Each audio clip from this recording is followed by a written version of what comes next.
मेरी एक दोस्त हमेशा अपने पति की तारीफ करती थी, लेकिन हम में से आज तक उसके पति को कभी किसी ने नहीं देखा। यहाँ तक कि उसके मोहल्ले वालों को भी कोई खबर नहीं थी कि उसका पति कौन है। हम दोस्तों ने सोचा किसी दिन अचानक उसके घर में छापा मारकर इसके पति से मिलेंगे कि वे कैसा दिखता है। मैं और मेरी दोस्त जैसे ही बिना बताए उसके घर पहुँचे तो वे घबरा गई, और इस वक्त अंदर से जो आदमी बाहर निकला उसे देखकर तो मेरी दोस्त और मैं सदमे में आ गए। वह तो हम दफ्तर में बैठे मरियम का इंतज़ार कर रहे थे, लेकिन लगता है कि आज उसके आने का कोई आसार ही नहीं है। दरअसल आज उसकी सालगिरह थी और हम दोनों दोस्त चाहती थी कि जैसे ही वह आए तो हम उसके लिए केक का बंदोबस्त करें और उसकी सालगिरह मनाए। लेकिन आज लग रहा था कि उसने आने के लिए छुट्टी ले रखी है, क्योंकि वह आमतौर पर 9 बजे तक आ जाती है, लेकिन आज 12 बज रहे थे। शुमाइला मुझे कहने लगी कि वे ऐसा करते हैं कि हम उसके घर पर ही चलते हैं। मुझे उसके घर का पता है। मैंने शुमाइला से पूछा कि तुम्हें उसके घर का कैसे पता है, जबकि वह तो अपने घर का पता किसी को भी नहीं देती है। शुमाइला की आदत थी कि वे हर किसी की जासूसी में लगी रहती थी, इसलिए वे कहने लगी कि मैं एक दिन उसको अपने इलाके में देखा था तो उसके पीछे पीछे चली गई थी ताकि देख सकूं कि उसका घर कहाँ पर है। और देख लो, अब ये मालूम करना अच्छा ही हुआ। अब चलो हम छुट्टी के बाद उसके घर पर चलेंगे और उसे सालगिरह का सरप्राइज़ देंगे। मैं जानती थी कि शुमाइला सरप्राइज़ देने नहीं बल्कि उसके घर उसके पति को देखने जा रही है। मैंने मना नहीं किया क्योंकि मुझे भी जानना था और मैं भी मरियम की ज़िंदगी के बारे में जानना चाहती थी, ख़ास तौर पर उसके पति के बारे में। इसलिए मैंने हाँ कर दी थी और दफ्तर से छुट्टी के बाद हम दोनों ने केक खरीदा और मरियम के घर की तरफ जाने लगे। वहाँ पर पहुँचकर जब हमने दरवाजे पर दस्तक दी तो हमें देखकर वे काफ़ी घबरा गई और बजाय हमें अंदर आने के लिए हमसे सवाल करने लगी कि यहाँ पर क्या करने आए हैं। उसने तो हमारे हाथ में केक भी नहीं देखा था और कहने लगी कि असल में मेरी माँ की तबीयत बहुत ज़्यादा ख़राब है, मैं बस निकलने ही लगी थी, अम्मा के घर जा रही हूँ, तुम ये केक ले जाओ, कल हम दफ्तर में सेलिब्रेट कर लेंगे। मुझे और शुमाइला को साफ साफ महसूस हुआ कि वह हम दोनों को घर पर नहीं बुलाना चाहती है। शायद वजह वही थी कि वह हमें अपने पति से मिलवाना नहीं चाहती थी, उसे दिखाना नहीं चाहती थी। हम दोनों बहुत ही गुस्से में वापस आ गए। शुमाइला कहने लगी कि मुझे तो शुरू ही दिन से उसकी हरकतें बिल्कुल अलग सी लग रही थी। मुझे नहीं लगता कि शादीशुदा है, ये जानबूझकर अपने पति की बातें करती है और उसकी तारीफ करती है ताकि हम उससे नफरत करें। शक तो मुझे अब मरियम पर हो रहा था, कुछ न कुछ तो ज़रूर गड़बड़ है, वरना कोई इतनी दूर से आए उसे चलकर तो उसे अंदर ही बुला लिया जाता है। अगले दिन वे दफ्तर में हमसे बहुत ही ज़्यादा मिन्नतें करने लगी और तरह तरह के बहाने बनाने लगी, लेकिन मेरा और शुमाइला का दिल उससे खट्टा हो चुका था। हम तीनों एक ही दफ्तर में नौकरी करते थे। मरियम शुरू से ही अपने पति की बहुत ज़्यादा तारीफ़ करती थी और ना ही उसने अपनी कभी तस्वीर दिखाई थी और ना ही कभी मिलवाया था। जब भी ससुराल और शादी की कोई बात छिड़ जाती तो उसे मौका मिल जाता अपने पति की तारीफ़ करने का, और वह अपने पति की इतनी तारीफ़ करती कि हम ये सब सुनकर बहुत ज़्यादा हैरान हो जाते थे। हम सब तो उसकी दोस्त थी। हमने उससे कहा कि हमें अपनी शादी की तस्वीर तो दिखाओ, लेकिन हैरत की बात तो ये थी कि उसके पास अपने पति की कोई तस्वीर ही नहीं थी और कहने लगी कि मैं इसी वजह से अपने मोबाइल में तस्वीर नहीं रखती, कहीं उन्हें नज़र न लग जाए। ये बात तो मानने वाली ही नहीं थी, लेकिन हमने फिर भी मान ली थी। लेकिन दफ्तर में जब भी 1-2 बार पार्टी हुई तो हमने मरियम को कहा भी था कि अपने पति को लेकर ज़रूर आना, तुम्हारे पति इतने अच्छे हैं, तुम उनकी इतनी तारीफ़ें करती हो तो हम उनसे मिलना चाहते हैं। लेकिन तब भी हमेशा वे कोई ना कोई बहाना बना देती थी और हर पार्टी पर वह अकेले ही आ जाती थी। इस बार शुमाइला कहने लगी कि इस बार ऐसा करते हैं कि केक देने के बहाने उसके घर पर जाते हैं और इसी बहाने उसके पति को भी मिलेंगे। इसलिए हम वहाँ पर गए थे, लेकिन उसने तो हमारे साथ इतना बुरा सलूक किया कि उसने दरवाजे से ही बाहर कर दिया। अब हमें उसकी कही गई किसी भी बात पर यकीन नहीं रहा था। शुमाइला की तरह मुझे भी यही लगने लगा था कि वे शादीशुदा ही नहीं है और झूठ बोलती है और इसी वजह से हमें अपने घर लेकर नहीं जाती है ताकि हम उसकी असलियत को ना जान ले। लेकिन अगले दिन उसने बहुत ज़्यादा बहाने बनाए और बहुत ज़्यादा कोशिश करी कि हम उस पर शक ना करें, लेकिन हमारे दिल में तो शक बैठ चुका था, इसलिए हमने उसके हाल पर ही छोड़ दिया था। मैंने शुमाइला से कहा कि वे शादीशुदा है या नहीं, तुम इस बात को छोड़ो और हम दोनों छोड़ भी देते, लेकिन उसके बाद जो वाक़या हुआ उसने तो हमें सोचने पर मजबूर कर दिया कि उसकी ज़िंदगी में कुछ तो ऐसा है जो वह हमसे छुपा रही है और शायद उसकी मदद की बहुत ज़्यादा ज़रूरत है। और उस दिन हुआ कुछ ऐसा कि दफ्तर से वापसी पर शुमाइला और मुझे किसी काम की वजह से मार्केट जाना पड़ रहा था। वहाँ हमने मरियम को देखा, उसके साथ एक शख्स भी था, लेकिन क्योंकि दोनों की हमारी तरफ पीठ थी इसी वजह से हम उन्हें देख नहीं पाए थे और उसका पति कैसा दिखता था। लेकिन हमने मरियम को देख लिया था, वह बहुत ज़्यादा घबराई हुई थी और बहुत ज़्यादा परेशान भी लग रही थी। अचानक हमने एक मंजर देखा कि भीड़ में चलते हुए अचानक मरियम ने अपने पति से अपना हाथ छुड़वाया और एक तरफ को भागने लगी। वह आदमी भी उसके पीछे पीछे भागने लगा। मैं और शुमाइला वहीं पर खड़े खड़े रह गए थे। ये हुआ क्या है और वह अपने पति से इस तरह कैसे डर कर क्यों भाग रही है? हम भी उसके पीछे गए, लेकिन तब तक वह आदमी उसे पकड़ कर रिक्शा में बिठाकर वहां से ले जा चुका था। मैंने कहा कि मुझे नहीं लगता कि ये उसका पति होगा, क्योंकि पति से इस तरीके से डर कर पीछा छुड़वा कर भला कौन भागता है। शुमाइला ने भी मेरी बात मानी और कहा कि मुझे भी यही लगता है कि वे किसी मुश्किल में हैं। सुबह जब मरियम दफ्तर आई तो वह बहुत ज़्यादा उदास और परेशान लग रही थी। हमने उससे पूछा तो उसने बात को टाल दिया। जब मैं उससे साफ साफ पूछा कि वह बताओ कि तुम कल बाजार में किस आदमी से हाथ छुड़वा कर भाग गई थी, तो वह घबरा गई और साफ मुकर गई कि मैंने तो कुछ ऐसा किया ही नहीं।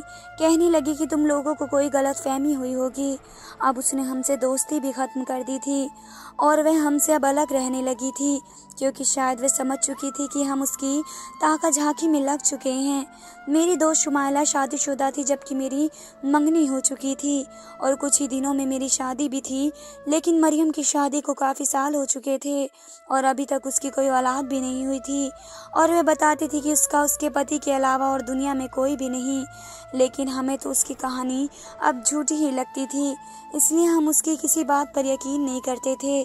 मुझे समझ में नहीं आता था कि वह सब के दरमियान बैठकर अपने पति की तारीफ क्यों करती है और उसका जिक्र क्यों करती है। अगर कोई उसे ना पूछता तब भी वह किसी न किसी बात पर अपने पति का जिक्र लाती और उसकी बहुत सारी बातें करती थी और सबको उसकी तारीफ करने की कोशिश करती थी। पहले पहले तो हमने उसकी बातों में आ चुके थे, लेकिन अब तो हमें मालूम हो चुका था कि ये सिर्फ ड्रामा करती है। या तो उसकी शादी हुई ही नहीं है या फिर इसका पति बहुत ही बुरा होगा। एक दिन शुमाइला मुझे कहने लगी कि मैं इसकी बातों से तंग आ चुकी हूँ।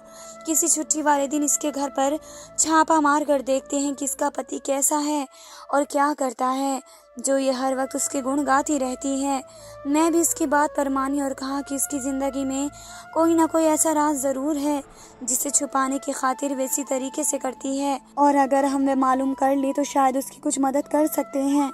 हफ्ते वाले दिन जब हम दफ्तर से वापसी पर घर के लिए निकलने लगे तो मरियम को फ़ोन पर बात करते हुए सुना कि कल छुट्टी है, आप आ जाइएगा। अभी मैं सिर्फ इतना ही सुना था कि उसने मुझे देख लिया और घबरा कर फ़ोन बंद कर दिया और ख़ुद ही कहने लगी कि मेरी अम्मा का फ़ोन था, वे मेरे पति के बारे में पूछ रही थी। तो मैंने कह दिया कि छुट्टी है, वे भी घर पर ही होंगे, आप आ जाइएगा।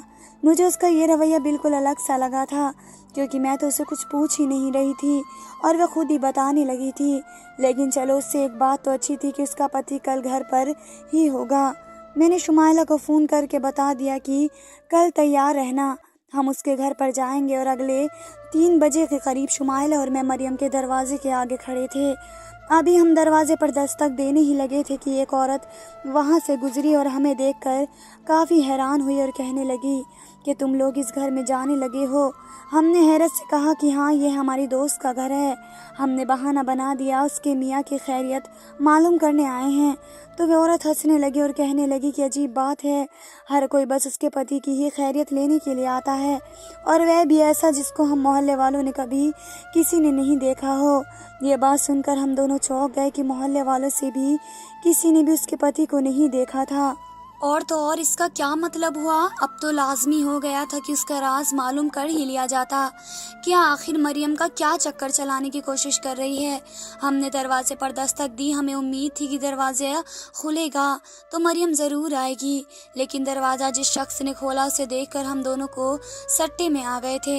हम दोनों ने उसकी यहाँ पर मौजूदगी का तस्वुर भी नहीं किया था। दूसरी तरफ वह भी हमें देखकर घबरा गया था। उसको समझ में नहीं आया था कि वे क्या कहे। आखिर मैंने ही खामोशी को तोड़ते हुए कहा कि सर, आप यहाँ पर क्या कर रहे हैं? क्या आप ही हैं मरियम के पति? हमारे सामने खड़ा आदमी कोई और नहीं बल्कि हमारा बॉस था, जो हमारी कंपनी का मालिक था। इतनी देर में मरियम भी अंदर से भागी चली हुई आई और उसने भी बात सुन ली और कहने लगी कि यही है मेरे पति, और खुदा का वास्ता है और ये बात किसी को भी अभी ना बताना। अभी वह शायद हमें दरवाजे से ही टाल देती, लेकिन हम दोनों खुद ही ज़बरदस्ती करके अंदर चले आए थे। वह हमें लेकर ड्राइंग रूम में बैठ गई और मुझे समझ में नहीं आ रहा था कि आखिर इन दोनों ने ये बात क्यों छुपाई है कि वे मियाँ बीवी हैं, और अब अगर हमें पता चल भी गया है तो वह हमारे सामने इतना घबराने की क्या ज़रूरत है। वे दोनों बहुत परेशान से लग रहे थे और चाहते थे कि हम लोग यहाँ से चले जाएं। आखिर में मरियम से कुछ पूछना चाहा तो उसने इशारे से मना कर दिया और हम दोनों घर पर वापस आ गए थे। मुझे समझ में नहीं आ रहा था कि आखिर उसकी शादी बॉस से क्यों हुई है और वे लोगों से राज क्यों छुपा रहे हैं। हम में से किसी ने भी उसे क्या कहना था। फिर अचानक से मेरे मन में यह आया कि क्या पता बॉस पहले से ही शादीशुदा हों और उन्होंने मरियम से दूसरी शादी की हो और इसी वजह से वे लोगों से छुपा रहे हों ताकि इसका राज सामने ना आ जाए। अगले दिन जब वह दफ्तर आई तो हमारे आगे हाथ जोड़कर कहने लगी कि ये बात किसी को भी मत बताना, वरना मेरी बहुत ज़्यादा बेइज्जती हो जाएगी। हम दोनों के दरमियान ये एक बात तय हुई थी कि हम ये बात किसी और को भी नहीं बताएंगे कि हमारी शादी हो चुकी है, इसलिए जब तक मुनासिब वक्त नहीं आता, और अब हम खुद इस बात को जाहिर नहीं करते। तुम दोनों भी इस बात को किसी के सामने मत बताना। मैं अब समझ चुकी थी कि बेचारी की क्या सिचुएशन क्या होगी, इसी वजह से मैंने वादा कर लिया। जाहिर है दूसरी बीवी को भी सोच समझ कर चलना पड़ता है। अगर बॉस की पहली बीवी को पता चल जाता तो वह हंगामा मचा देती, हमारे यकीन दिलाने पर भी कि हम किसी को ये बात नहीं बताएंगे, लेकिन उसको सुकून नहीं मिल रहा था। दिन इसी तरीके से गुजरने लगे थे। शुमाइला के पति का ट्रांसफ़र दूसरे शहर में हो गया था, इसलिए वह तो वहाँ पर चली गई थी और अब मैं यहाँ पर अकेली रह गई थी, क्योंकि मरियम भी जॉब छोड़ चुकी थी। उसने जॉब क्यों छोड़ी उसने ये नहीं बताया और ना ही मैंने पूछा था कि ये उसका पर्सनल मामला है, मुझे दखलंदाजी नहीं देनी चाहिए। लेकिन मुझे बॉस पर हैरत ज़रूर थी कि इतना वक्त गुजर गया है, अब तो उसको अपनी शादी के बारे में सबको बता देना चाहिए। एक दिन मेरी तबीयत ख़राब हुई और मैं अस्पताल में गई तो वहाँ मैं मरियम को देखा। उसके साथ व्हील चेयर पर एक आदमी था जो बहुत ही बीमार नज़र आ रहा था और वह इसका ड्रॉप लगाने इमरजेंसी में आई हुई थी और उसने शायद मुझे नहीं देखा था। मैंने वहाँ पर एक नर्स से भी उसकी तरफ इशारा करके पूछा तो वे कहने लगी ये दोनों मियाँ बीवी हैं, पति कई महीनों से यहाँ पर एडमिट है। ये सुनकर थोड़ी उलझन में पड़ गई थी कि ये क्या कह रही है। उसका पति तो ये नहीं हो सकता, ज़रूर इस नर्स को कोई गलतफहमी हो गई है।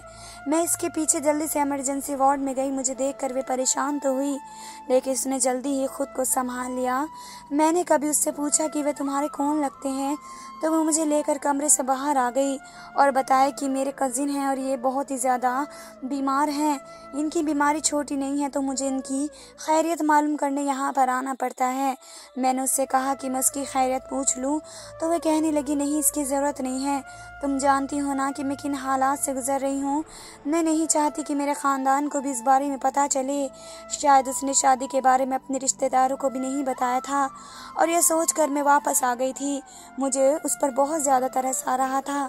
बेचारे की कैसी ज़िंदगी है, एक तो उसे छुप कर शादी करनी पड़ी और अब पता नहीं किस हालात से गुजर रही है। फिर अचानक की किस्मत ने मेरा साथ अजीब खेल खेला। मैं जिस प्रोजेक्ट पर काम कर रही थी वह बॉस को पसंद नहीं आया और उसने मुझे इतनी सी बात पर नौकरी से निकाल दिया।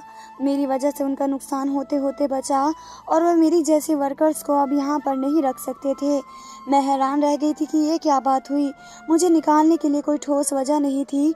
जाने क्यों मुझे ऐसा लगा कि शायद वे मुझसे इनसिक्योर फील कर रहे थे ताकि मैं इसके राज को लोगों के सामने ना ला दूँ। शायद इसी वजह से उन्होंने मुझे जॉब से निकालना चाहते थे। गलती तो बिल्कुल मामूली सी थी और इसकी इतनी बड़ी सज़ा नहीं बनती थी जितनी बड़ी मुझे सज़ा दी गई थी। मैं दुखी होकर दफ्तर से बाहर निकली। घर आई तो मेरी काउंसिल मुझे कहने लगी कि मैं अपनी दोस्त की मंगनी में जा रही हूँ।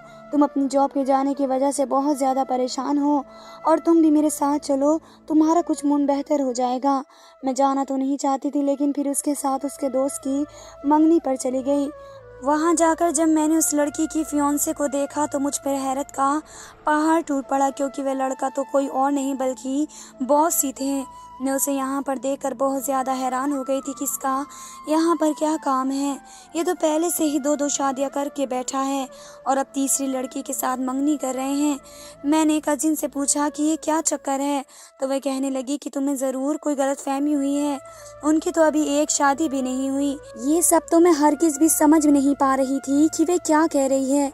मैं नहीं जानती थी मेरी दोस्त मरियम के साथ कुछ गलत हो रहा था। अगर बॉस मेरी दोस्त मरियम का पति है तो उसका कोई हक नहीं बनता कि वह किसी दूसरी के साथ मंगनी करे। मैंने सबके सामने शोर मचा दिया कि यह आदमी तो पहले से ही शादीशुदा है और उसने मेरे दोस्त के साथ शादी की है।